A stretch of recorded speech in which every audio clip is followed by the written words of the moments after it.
सूर्य का आद्रा नक्षत्र में प्रवेश होना आप सभी कर्क राशि वाले लोगों के लिए क्या परिणाम लेकर आएगा। सूर्य ऐसे तो सभी जीवों के आत्मकारक हैं, आत्मा है, पिता है हम सभी जीवों के, लेकिन सूर्य कर्क राशि में आपके धन भाव के, आपके दूसरे भाव के स्वामी हैं।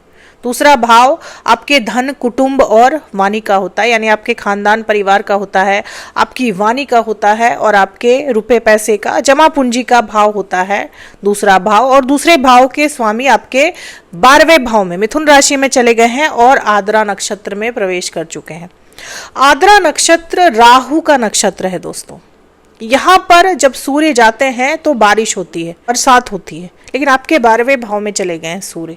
12वां भाव खर्चों का होता है, एक्सपेंडिचर का होता है, तो खर्चे आपके बढ़ेंगे, बहुत ज्यादा बढ़ जाएंगे खर्चे। राहु के नक्षत्र में सूर्य बहुत कंफर्टेबल, बहुत अच्छे नहीं होते, खराब नहीं होते लेकिन बहुत अच्छे नहीं होते।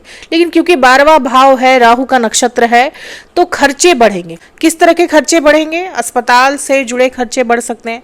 इसकी एक वजह यह भी है दोस्तों कि बृहस्पति आपके पहले भाव में है। बृहस्पति का पहले भाव में होना वैसे तो बहुत अच्छी चीज है, आप लोगों के लिए बहुत सारी अच्छी चीजें होंगी, बहुत सारी ऐसी चीजें होंगी आपकी लाइफ में जिसका इंतजार बहुत लंबे समय से कर रहे थे, क्योंकि 9वें भाव के स्वामी है बृहस्पति देव, आपके 9th हाउस के लॉर्ड हैं और पहले भाव में है। तो यहाँ पर बहुत सारी अच्छी चीजें होंगी, लेकिन एक और बात का ध्यान रखना है दोस्तों कि आपके 6ठे भाव के भी स्वामी है बृहस्पति देव, और 6ठे भाव के स्वामी जब पहले भाव में जाएंगे, 6ठा भाव आपके रोग का होता है, आपकी बीमारियों का होता है, आपके ऋण का होता है, कर्जों का होता है और आपके शत्रुओं का होता है। तो ये चीजें भी आपके सर पर आकर बैठ जाएंगी, यानी कि बीमारियां बढ़ सकती है। किस तरह की बीमारियां बढ़ सकती हैं? क्योंकि 9 नंबर आती है आपके 6ठे भाव में, धनु राशि आती है, लीवर से रिलेटेड बीमारियां बढ़ सकती हैं, क्योंकि फैटी लीवर बढ़ा देते हैं बृहस्पति देव, मोटापा बढ़ा देते हैं। डायबिटीज है अगर आपको तो डायबिटीज बढ़ सकता है आपका। तो इन सब चीजों से रिलेटेड खर्चे भी बढ़ेंगे और बीमारियां भी बढ़ सकती हैं, इसका भी ध्यान रखना है। पहले भाव में बृहस्पति बहुत सारी चीजें देंगे जो कि बहुत अच्छी होंगी, लेकिन बीमारियां बढ़ा सकते हैं। हालांकि कर्जे आपको आसानी से मिल जाएंगे, लोन वगैरह आसानी से पास हो जाएगा, लेकिन सोच समझ कर कर्ज लें। जिस चीज की जरूरत है उसी चीज के लिए कर्ज लें।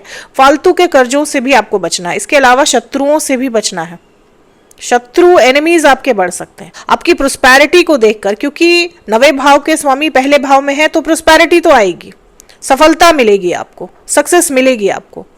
जिस सक्सेस का, जिस सफलता का आप लंबे समय से इंतजार कर रहे थे, वो सक्सेस आपको मिल सकती है, प्रोस्पेरिटी बढ़ सकती है, रुपया पैसा आएगा, भले ही वो खर्च हो, ज्यादा खर्चे बढ़ जाएंगे लेकिन पैसे भी आएंगे आपके पास। खर्चे रहेंगे तो आमदनी भी रहेगी। तो प्रोस्पेरिटी को देखकर अचानक प्रॉस्परस हो जाएंगे, अचानक आप वेल्दी हो सकते हैं। उसे देखकर शत्रुओं की संख्या बढ़ सकती है, जलने वालों की संख्या बढ़ सकती है। तो इस वक्त ज्यादा शो ऑफ से भी बचना है, क्योंकि जब जुपिटर पहले हाउस में रहते हैं, फर्स्ट हाउस में रहते हैं, तो व्यक्ति बेफजूल के शो ऑफ में भी पड़ जाता है, जिस वजह से आपके शत्रु बढ़ जाते हैं। ईर्ष्यावश आपके शत्रु जो है वो बढ़ जाते हैं, तो आपको इससे भी सावधान रहना है दोस्तों। ये जो मंथ है जून से लेकर के जुलाई तक का, 15 जून से लेकर जुलाई तक का, ये मंथ आपके करियर के लिए बहुत अच्छा है, क्योंकि मंगल 21 जून तक आपके 10वें भाव में रहेंगे और 21 जून से आपके 11वें भाव में रहेंगे। मंगल बहुत ही योग कारक प्लैनेट है, बहुत ही योग कारक ग्रह हैं आप सभी कर्क राशि वाले लोगों के लिए। और बृहस्पति आपके पहले भाव में रहेंगे, तो जॉब से रिलेटेड, करियर से रिलेटेड ये जो समय है ये बहुत अच्छा है। बहुत सारे अवसर मिलेंगे, बहुत सारी अपॉर्चुनिटीज मिलेंगी आपको। आपका करियर जो है वो अच्छा चलने वाला है। आप बहुत सारी अनएक्सपेक्टेड चीज़ें एक्सपेक्ट कर सकते हैं अपने करियर में। बहुत सारे ऐसे ऑफर मिल सकते हैं, अपॉर्चुनिटीज आपको मिल सकती हैं जो बहुत लंबे से, जिसका आप इंतजार कर रहे थे, बहुत लंबे समय से जिस तरह के ऑफर का आप इंतजार कर रहे थे वो आपको मिल सकता है। और अच्छे अवसर मिलेंगे आपको आपके करियर में। प्रमोशन मिल सकता है, क्योंकि मंगल आपके 11वें भाव में रहेंगे। लेकिन क्योंकि मंगल आपके 11वें भाव में रहेंगे और मंगल आपके 10वें भाव के स्वामी है, तो बॉस का फेवर तो मिलेगा आपको, आपसे ऊपर काम करने वाले कर्मचारियों का फेवर तो आपको मिलेगा, लेकिन काम का दबाव भी रहेगा, वर्कलोड बहुत रहेगा। ऐसे तो आप लोग मेहनत करते हैं, मेहनत करने के लिए तैयार रहते हैं, लेकिन एक्स्ट्रा लोड हो सकता है, एक्स्ट्रा लोड बढ़ सकता है काम का आपके ऊपर, क्योंकि मंगल वृषभ राशि में जा रहे हैं 21 जून को। तो फाइनेंस के सेक्टर में एक बहुत बड़ा बून आएगा। फाइनेंस के सेक्टर में, बैंकिंग के सेक्टर में आप बहुत बढ़ोतरी देखेंगे। जो लोग इन सेक्टर्स में काम करते हैं उनके लिए बहुत अच्छा समय है, उनको सबसे ज़्यादा लाभ होगा।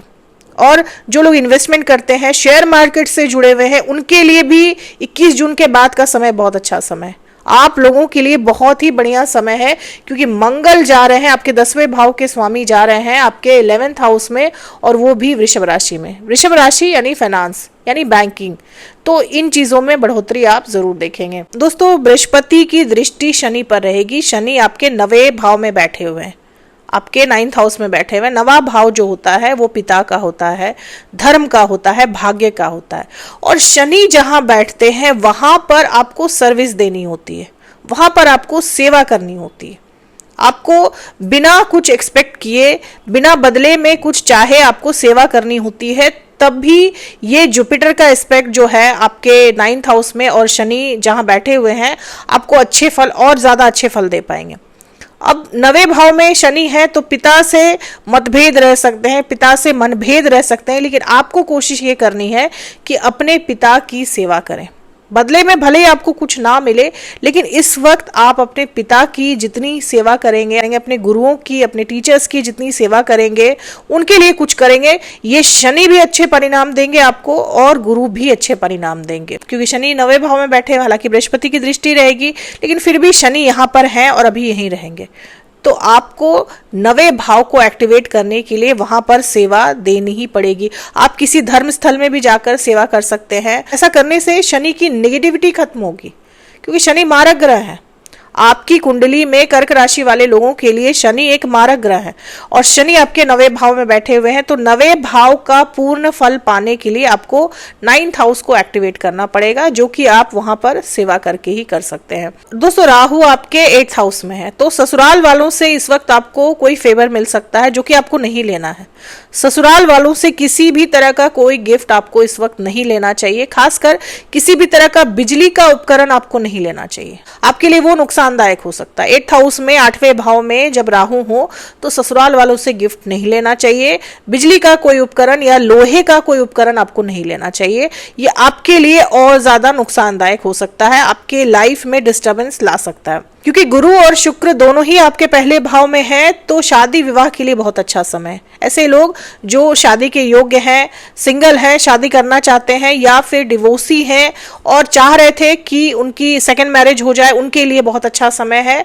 ये सारी चीजें आपकी लाइफ में हो सकती हैं, क्योंकि बृहस्पति भी पहले भाव में है और शुक्र भी पहले भाव में है। दोस्तों, मंगल आपके 11वें भाव में है। मंगल आपके 5वें भाव के स्वामी है और 11वें भाव में है। मंगल आपके 10वें भाव के भी स्वामी है। 11वां भाव आपके सोशल सर्कल का होता है, आपके फ्रेंड सर्कल का होता है, और 10वां भाव आपके ऑफिस का, आपके कार्यालय का होता है। या तो आपको आपके फ्रेंड सर्कल से कोई प्रपोजल आ सकता है, या फिर आप जहां काम करते हैं वहां आपको कोई प्रपोज कर सकता है। इस तरह की सिचुएशन बन जाती है, क्योंकि मंगल 5th हाउस के लॉर्ड है, 5वें भाव के स्वामी है। 5वां भाव आपके लव अफेयर्स का होता है, और 5वें भाव के स्वामी जब 11वें भाव में हो तो आपके फ्रेंड सर्कल, आपके सोशल सर्कल से ही कोई ऐसा व्यक्ति आता है जो आपको प्रपोज कर सकता है, जो आपके लिए प्रपोजल लेकर आ सकता है। तो ये समय लव लाइफ के लिए भी बहुत अच्छा है, क्योंकि मंगल वृषभ राशि में रहेंगे, शुक्र की राशि में रहेंगे, तो लव अफेयर्स के लिए बहुत ही अच्छा टाइम है, बहुत ही बढ़िया समय है ये। विवाह के लिए, मैरिज के लिए और आपकी लव लाइफ के लिए ये समय बहुत बहुत बढ़िया है। सूर्य आपके दूसरे भाव के स्वामी होकर आपके 12वें भाव में, और दूसरे भाव में केतु है। तो यहाँ पर आपको अपनी जबान पर, अपनी लैंग्वेज पर बहुत ज्यादा कंट्रोल रखने की जरूरत है। कुछ भी अनाप शनाप नहीं बोलना है, लोगों से झगड़े मोल नहीं लेना है, नहीं तो नुकसान आप ही का है, खर्चे बढ़ जाएंगे आपके। दोस्तों, सूर्य आद्रा नक्षत्र में है। आद्रा नक्षत्र यानी कि आंसू, राहु का नक्षत्र है ये। तो आप पास्ट लाइफ की चीजों को याद कर करके बार बार रो सकते हैं, ज्यादा इमोशनल हो सकते हैं, इस तरह की सिचुएशन रह सकती है आपकी, क्योंकि सूर्य आत्मकारक है। तो आत्मा पर जितने भी बोझ अभी तक आपके हैं वो सभी उमड़ कर बाहर आ सकते हैं, आंसू के रूप में बाहर आ सकते हैं। तो इस वक्त इमोशंस जो हैं आपके वो बहुत ज्यादा फ्लक्चुएट करेंगे, तो इस पे कंट्रोल रखना जरूरी है, क्योंकि पास्ट की चीजों को याद करके रोना या फिर उनके लिए किसी भी तरह का रिग्रेट करना, ये आपके लिए समय की बर्बादी होगी, क्योंकि ये समय बहुत इंपॉर्टेंट है। बृहस्पति पहले भाव में है, तो वो सारी चीजें आपको इस वक्त कर लेनी चाहिए जिसको करने का ख्वाब आप देखते हैं। पुरानी चीजों में फंसे रहना आपके लिए इस वक्त नुकसानदायक रह सकता है, क्योंकि केतु आपके दूसरे भाव में है, तो आपको पास्ट लाइफ के ट्रॉमा में फंसा कर रखेंगे, लूप में फंसा कर रखेंगे। आपको वहां नहीं फंसना है, आपको फ्यूचर पर ध्यान देना है, क्योंकि 9वें भाव के स्वामी है बृहस्पति देव। तो इस वक्त आपको अपने फ्यूचर बनाने की तरफ ज्यादा ध्यान देना चाहिए। पुरानी चीजों को जितना भूलकर आप आगे बढ़ेंगे, मूव ऑन करेंगे, उतना ज्यादा इस वक्त आपके लिए अच्छा है। दोस्तों, ये थी मेरी एनालिसिस कर्क राशि वाले लोगों के लिए। उम्मीद करती हूँ कि वीडियो से आप लोगों को काफी हेल्प मिली होगी। अगर वीडियो से हेल्प मिली हो तो चैनल को सब्सक्राइब करें, लाइक करें, शेयर करें, कमेंट करें और बेल आइकन जरूर दबा दें दोस्तों। तब तक के लिए जय माता दी, जय श्री राम।